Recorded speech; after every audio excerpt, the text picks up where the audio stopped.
If you run a factory or manage a commercial building, you might be overpaying on your electricity bill, not because you use too much energy, but because you use it inefficiently. One of the most common and expensive issues in industrial electricity use is low power factor. But what does that really mean? Think of power like a glass of beer. The actual useful power, that's your beer. The foam on top, that's wasted energy. With low power factor, you're paying for more foam than beer. In technical terms, it's the ratio between useful power and total power. Let's say your equipment needs 100 kilowatts. If your power factor is 1, you'll draw 100 kVA. But if the power factor is 0.7, you'll draw around 143 kVA. That's 43% more apparent power for the same real power.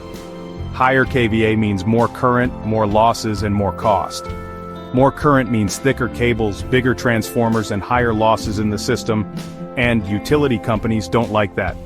Many charge extra or apply penalties when your power factor is low, especially in commercial and industrial setups.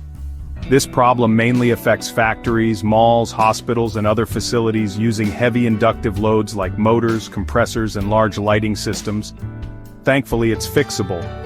You can improve your power factor by installing capacitor banks, using synchronous condensers, or upgrading to energy-efficient motors. Also, regular power quality monitoring helps detect issues early. You're watching WaveX Electrical, where we break down complex electrical concepts into simple explanations. Subscribe to learn more and start saving energy and money today.